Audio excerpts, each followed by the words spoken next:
The deep canyons of Kile II hide the Imperial Enclave, a sprawling facility supporting the Empire's navy throughout this sector. Destroy key elements and help break the Empire's hold on the local planets.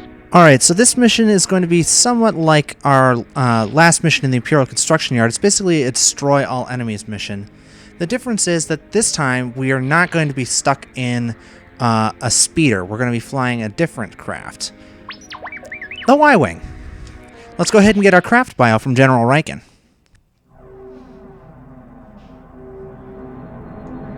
The Y-Wing is the workhorse of the Rebel fleet. It's not quick or flashy, but it gets the job done. The armor on this ship is extensive, and the shields will protect you from just about anything, which is good, because you won't be going anywhere fast. The Y-Wing is used mainly as a bomber, because it can carry a heavy payload of missiles, torpedoes, and bombs. The other important weapon is the topside ion cannon, which rather than destroying a target, can disable it for later capture. Our cannons have a computer-assisted auto-fire feature, so don't forget that when you're in the heat of battle. Alright, so the Y-Wing actually has 3 weapons, unlike most other craft in this game, which only have 2. It has 2 front-mounted laser cannons. It has bombs that you can drop, advanced bombs, thanks to the upgrade we got in our last mission, and that ion cannon you see on the cockpit there.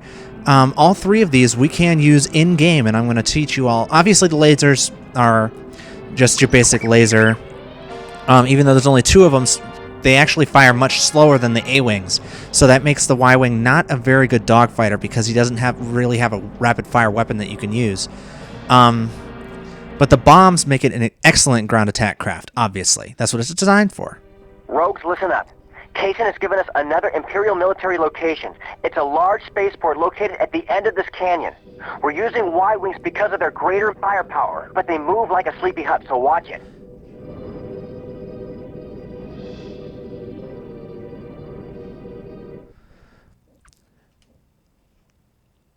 Okay, Luke's very right. The Y-Wings do move like sleepy huts. Your maneuverability is cut in half compared to the X-Wing in every direction, and your speed, while not quite cut in half, is only really decent in a straight line. The thing is that you can also, with the Y-Wings, once you put the brakes on, it becomes so much slower that you get plenty of time to open fire on all sorts of targets. Maybe slow, but they can take a beating. Didn't even scratch. And since, like the X-Wing, the Y-Wing actually has a astromech droid aboard, you can take your time and pound your way at targets and don't have to worry about actually dying because your health will regenerate. But what you do have to worry about are those darn missile turrets. This is where the missile turrets start to become the bane of your existence, more or less, because, in all honesty, the missile turrets will kill you more often than anything else in this game. Simply because their attacks fly so much faster than yours, you really don't stand a chance against anything that they can throw at you. Now, I do remember that there is an upgrade somewhere in this mission, unlike my initial run-through of the Imperial Construction Yards, but I can honestly not remember exactly where it is. So we're just gonna this basically is just gonna be us wandering around trying to find it. You can see we have 20 bombs over on the side there. That's a lot of bombs. Yes, it is.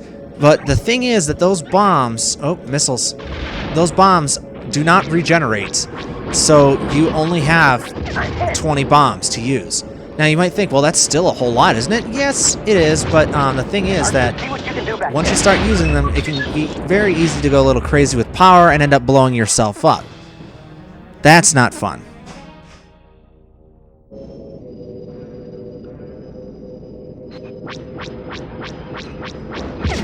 Slow, but they can take a beating. Okay, sorry about that. The recording got interrupted for a second. But in any case, there are actually a couple of... Despite what Luke said at the beginning, there are actually a few objectives that you need to accomplish while you're here. You can see there's a couple of turrets firing through the ground there. That's cheating. But there are a couple of different areas that you have to go to. Let me bring up the objective screen. You have to destroy the sensor array, the spaceport, and the garrisons. The spaceport and the garrison... No, the sensor array and the garrisons are directly ahead here. One to the right and one to the left. Oh, missiles. I can hear them. Now, it is possible, obviously, to shoot down missiles in flight, It's hard, but it's possible, and you're definitely going to want to get good at it once you start using the Y-Wing in earnest, because otherwise you're not going to have a chance. Alright, let's use up some of these bombs. Yeah, this might be the first mission that we die at. When I was doing some research into this game before I started this LP, which, yes, I do some research into my games, I realized that this level, out of all of the levels in this game, was named by people more often as the level that they had the hardest time gold medaling than any other level in this game. I heard a lot of other levels called the hardest, but this one was by far the most. I've lost R2. Alright, so, yeah, we're definitely going to go down here. There's no way we're going to be able to finish this level now, but I'm going to go down fighting. There we are, our first game over.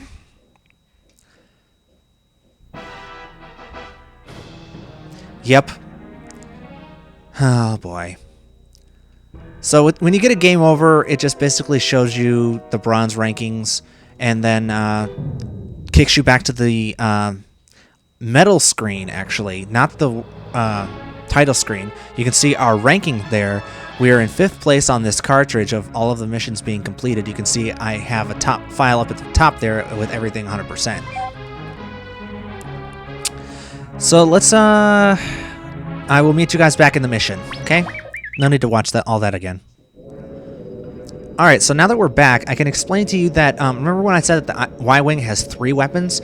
Well, it does. You can use the ion cannons and make use of their computer tracking system, just as General Riken said you can.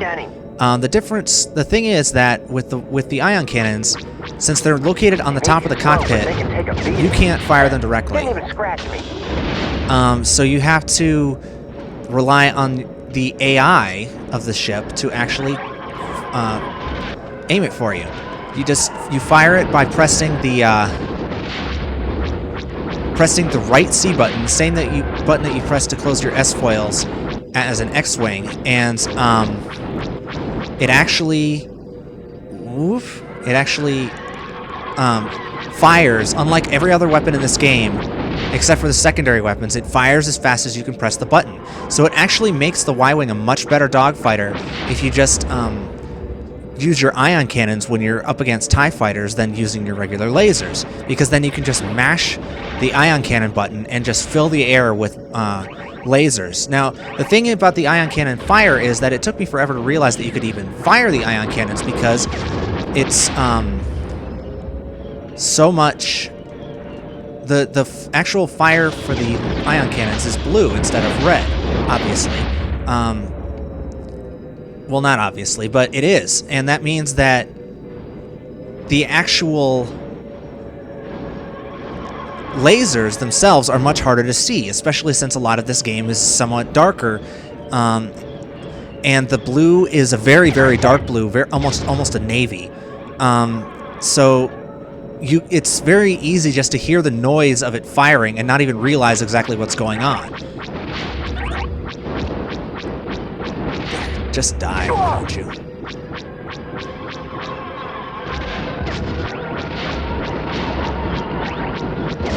Hang on back there. Gotcha. You can hear that and see those blue sparkles? That's me using the ion cannon to sort of mash my way through those enemies. Now, there's a couple of TIE fighters that are going to fly around and try to get you here. You just want to fly around in an easy circle. The stabilizer's broken loose again. See if you can't lock it down. Hopefully, the TIE fighters will fly close to some of the explosions that you're going to be dropping around. You want to try to avoid taking damage as much as possible, because this is a long mission, and ouch, you want to try to... I've lost R2. There's the Kile II spaceport. Alright, so once you destroy the sensor array, it'll show you There's one of the garages. the other 2 things that you need to... Basically, once you destroy one of the 3 things that you need to destroy, it'll show you the other 2, because this level is very, very large, and it's very easy to get lost. You don't need to really worry about getting your enemy count up, because a lot of the buildings that you're going to be blowing up have... they have stormtroopers inside of them, especially these garrison buildings here, which actually make them very, very easy to get your enemy count up just by firing a bomb into them, because it'll kill all the stormtroopers inside, as well as. They may be slow, but they can take a beating. No, that's not even fair. I wasn't even in control there. Don't even scratch me. All right. Yeah, and the thing is that the TIE fighters and the TIE interceptors, there are only a couple of them in this level, but they actually have AI. They don't follow predetermined paths, so they're extremely difficult to avoid, very annoying, and they will kill you if you aren't careful. Looks like there's an Imperial shuttle coming down, investigating the sensor array. Exactly what he's doing, I'm not sure.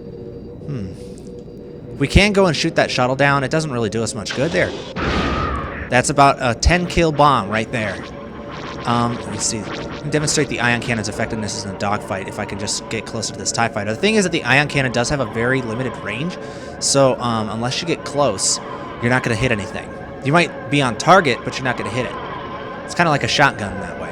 All right, so we're pretty close now. Let me open fire here. Since the computer does track it, as long as your crosshairs are fairly close, you'll end up hitting it. But the thing is that you have to hit him quite a lot because the ion cannon doesn't do as much damage. In fact, it doesn't do any damage. It just keeps doing disable damage instead of destroy damage, which is no good. All right, so brakes, pull a nice U-turn there. Help me out here. That shuttle actually points us the way to the next objective. If we were to follow it, it takes the canyon around to the spaceport, which is right over here on the right side. You can shoot it down. I'm gonna try, but it's hard because the Y-wing's laser cannons are so pathetically bad. Bomb, just because I don't like you, turret, and another bomb. All right, so this is where the spaceport is. This is actually one of the hardest parts of this mission because this place is chaos. There's guns everywhere, and there's going to be TIE fighters and everything else. This area is just absolutely crazy with the amount of stuff going on. You have shuttles flying around, you have missile turrets, you have guns, you have bombs, you have everything else. Ion cannons do your work, thank you. Okay, and then your wingmen are taking damage. You know, they're calling for you to help, and you're like, no, screw you, we've got a mission to do. There's a mini Imperial shuttle flying around here. I don't even know what this does, but I'm going to destroy it just because I feel like it.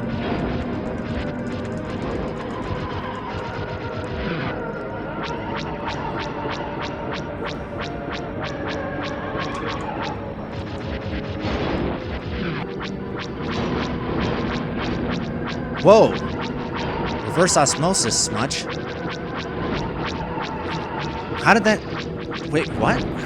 Wait, huh? How did that even happen? Alright, so we got that. We took out that gun there. Gonna get this missile turret. There, we got him. Okay.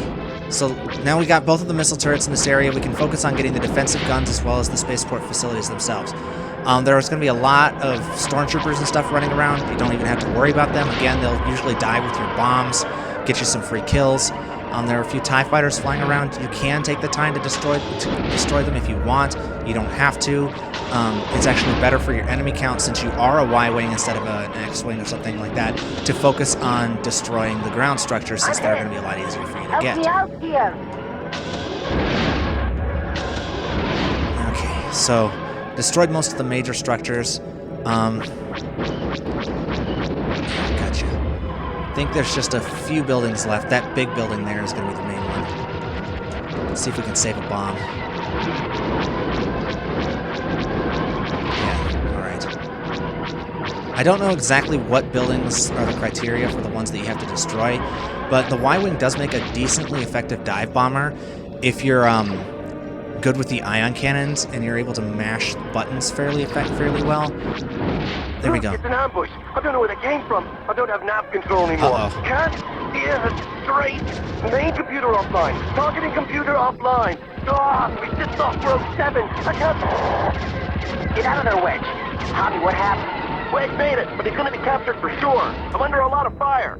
Increase speed, full throttle. Hold on, Wedge. Okay, Rose, we're not done here. Let's clean up the remaining Imperials and go home. Sounds like Wedge is in trouble. Well, we can't do much about it now. We're gonna have to clean up the rest of this mission. Take out all of this stuff. Destroy everything. At least that's what I'm doing right now. Again, I'm not exactly sure what the criteria are for this area. All I know is that you're best off just blowing up everything. Since your bombs are somewhat limited, like I said, it seems like 20 would be a lot, but once you start destroying stuff in this mission, it turns out that it's not all that. It's not enough. You're gonna have to die at least a couple of times to be able to destroy everything. Okay, there we go. Rogue Squadron, this is General Riken. Excellent work. The sensor array and spaceport facilities on Kile II are now inoperable. Imperial activities are sure to slow down in this sector. Yeah, I'll bet. What kind of metal did we get there? No metal. Yeah, I figured. I wonder why. Probably time and accuracy is my guess. Just time. Okay, so yeah, like I said, the enemy count here is not that big of an issue. It's just a matter of getting everything destroyed fast, which is not easy, especially with everything out on the ground there trying to kill you. You're going to run out of bombs really fast, and you're probably going to need to die probably at least once during the course of the mission itself just to be able to finish the mission with a decent ranking. So yeah, this is the first mission that really a lot of people don't like when they think of this game. They remember that how hard this mission is to get a gold at.